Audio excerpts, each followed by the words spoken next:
Immigration প্রক্রিয়া সহজ করতে ১লা অক্টোবর থেকে ভারতে ঢোকার নতুন নিয়ম। হাসিনার সঙ্গে যোগাযোগ ঠেকাতে টেলিগ্রাম ও বোটিং নিয়ন্ত্রণের সরকারের সিদ্ধান্ত। এইচএসসির ফল প্রকাশ ১৯ অক্টোবরের মধ্যে, জানালো আন্তঃশিক্ষা বোর্ড। রোহিঙ্গা ও স্থানীয় জনগোষ্ঠীর সহায়তায় $৩৪ লাখ দিল জাপান। পাকিস্তানের প্রধানমন্ত্রী ট্রাম্পের নোবেল পাওয়ার বিষয়ে যুক্তি দিলেন। দর্শক, গ্রামের কাগজের সকালের খবরে আপনাকে স্বাগত। শুনছিলেন প্রধান প্রধান শিরোনাম, এছাড়াও রয়েছে রাশিফল। এবার চলুন যাওয়া যাক মূল আয়োজনে। ১লা অক্টোবর থেকে ভারত ভ্রমণকারীদের জন্য চালু হচ্ছে ডিজিটাল ডিসএমবার্কেশন কার্ড। যে কোনো বিদেশি নাগরিককে ভারতে প্রবেশের আগে এই কার্ড পূরণ করতে হবে। ভ্রমণের কমপক্ষে ৭২ ঘন্টা আগে এটি অনলাইনে পূরণ করা বাধ্যতামূলক। ২টি মাধ্যমে কার্ডটি পূরণ করা যাবে: ওয়েবসাইট ও মোবাইল অ্যাপ। কার্ড পূরণের সময় ভ্রমণকারীকে যে তথ্যগুলো দিতে হতে পারে তা হলো পাসপোর্ট ও ভিসার বিবরণ, ফ্লাইট নম্বর ও যাত্রা সংক্রান্ত তথ্য, ভারতে থাকা অবস্থানের ঠিকানা, জরুরি যোগাযোগের নম্বর, প্রয়োজনে স্বাস্থ্য ঘোষণা। ভারত সরকার জানিয়েছে, আগে থেকে ডিই কার্ড পূরণ করলে ইমিগ্রেশন প্রক্রিয়া সহজ হবে, সময় কম লাগবে এবং ঝামেলাও কম হবে।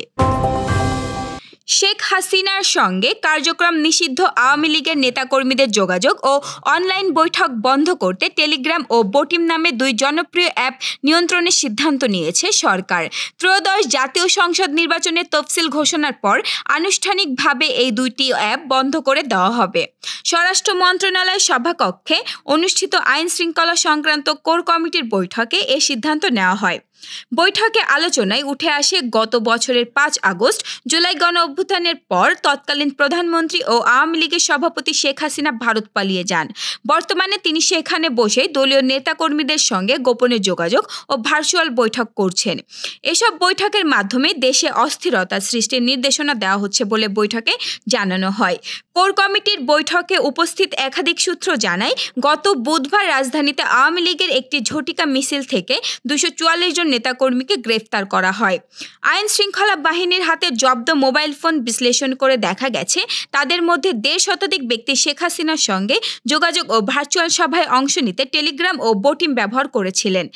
বৈঠকে নিরাপত্তা সংস্থার প্রতিনিধিরা জানান, দেশের বিভিন্ন প্রান্তে ইন্টারনেট ভিত্তিক এই যোগাযোগ মাধ্যমগুলো ব্যবহার করে আওয়ামী লীগের নেতাকর্মীদের সক্রিয় করার চেষ্টা চলছে।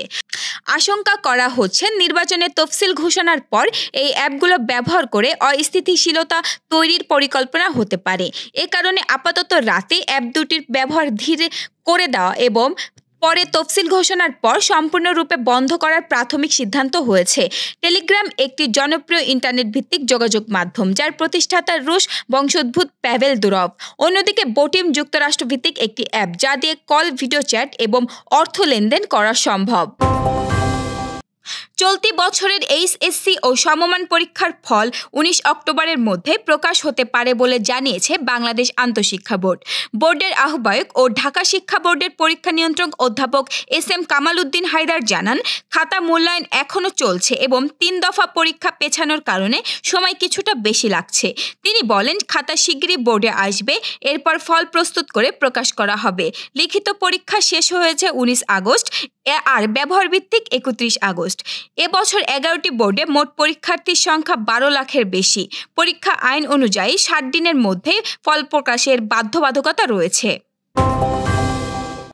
রোহিঙ্গা ও স্থানীয় জনগোষ্ঠীর জন্য $৩৪ লাখ সহায়তা দিচ্ছে জাপান। জাতিসংঘের বিশ্ব খাদ্য কর্মসূচি WFPকে এ অর্থ বরাদ্দ দেওয়া হয়েছে, যা কক্সবাজারের শরণার্থী শিবির ও আশেপাশের দুর্বল জনগোষ্ঠীর খাদ্য ও পুষ্টি সহায়তায় ব্যবহার হবে। জাপানের রাষ্ট্রদূত সাইদা শিনইচি জানিয়েছেন, নারী ও শিশুদের নিরাপত্তা এবং মৌলিক প্রয়োজন মেটাতে জাপান বাংলাদেশের পাশে আছে। আন্তর্জাতিক তহবিল কমে যাওয়ায় তিনি উদ্বেগ প্রকাশ করেন। WFP এএফপি জানায় এ সহায়তায় মাসে 1 লাখের বেশি রোহিঙ্গা এবং 2000 বাংলাদেশি খাদ্য সামগ্রী ভাউচার পাবেন। শিশু ও গর্ভবতী নারীদের জন্য পুষ্টি কার্যক্রমও চলবে। রাখাইন থেকে নতুন করে আসা শরণার্থীর কারণে কক্সবাজারে এখন 11 লাখের বেশি রোহিঙ্গা রয়েছে। প্রয়োজনীয় তহবিল না মিললে ডিসেম্বর 2025 থেকে খাদ্য সহায়তায় বড় সংকট তৈরি হতে পারে বলে ডব্লিউএফপি সতর্ক বার্তা। 2017 সাল থেকে রোহিঙ্গা সংকটে জাপানের সহায়তা $240 মিলিয়ন ছাড়িয়েছে। গত জুন মাসে আনুষ্ঠানিকভাবে মার্কিন প্রেসিডেন্টকে 2026 সালের নোবেল শান্তি পুরস্কারের জন্য সুপারিশ করার সিদ্ধান্ত নেয় পাকিস্তান সরকার।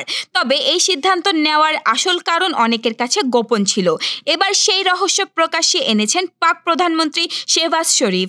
লন্ডনে এক সংবাদ সম্মেলনে পাকিস্তানের প্রধানমন্ত্রী বলেন, ট্রাম্প পাকিস্তান ও ভারতের মধ্যে উত্তেজনা কমিয়েছেন এবং এই অঞ্চলকে বড় ধরনের ধ্বংসের হাত থেকে রক্ষা করেছেন। তিনি জোর দিয়ে বলেন, ট্রাম্প যদি পাকিস্তান ভারত উত্তেজনায় হস্তক্ষেপ না করতেন তাহলে আরও ধ্বংসযজ্ঞ এবং প্রাণহানি ঘটত। এছাড়াও ট্রাম্প ইথিওপিয়া এবং মিশরের মধ্যে উত্তেজনা কমিয়েছেন, এমনকি ইউক্রেনেও। এছাড়াও জাতিসংঘ সাধারণ পরিষদের ফাঁকে ট্রাম্পের সাথে নিজের সাম্প্রতিক বৈঠকের কথা বলতে গিয়ে পাক প্রধানমন্ত্রী জানান, তার ওয়াশিংটন সফর খুব ফলপ্রসূ এবং সফল হয়েছে। ভারত ও পাকিস্তানের মধ্যে যুদ্ধবিরতির পর উত্তেজনা প্রশমনের মধ্যে ট্রাম্প দাবি করেন, মার্কিন হস্তক্ষেপই দেশ দুটির মধ্যে পারমাণবিক যুদ্ধ ঠেকিয়েছে। দর্শক, এবার চলুন জেনে নিই কেমন যাবে আপনার আজকের দিন, অর্থাৎ 30 সেপ্টেম্বরের সম্ভাব্য রাশিফল।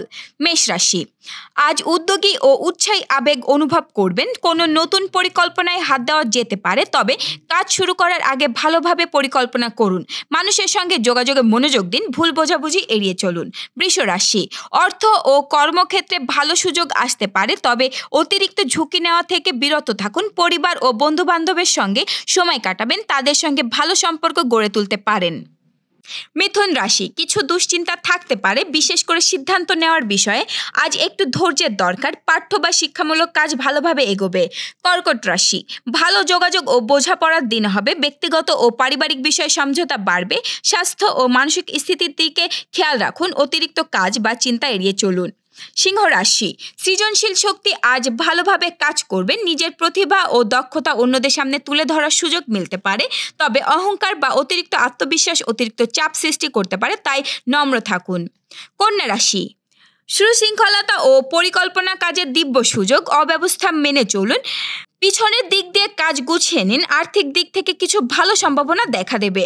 তুলা রাশি, সম্পর্ক ও মিথস্ক্রিয়ায় মনোযোগ দিন। সমঝোতা ও ভারসাম্য বজায় রাখুন। কোনো বিতর্ক এড়িয়ে চলা ভালো হবে।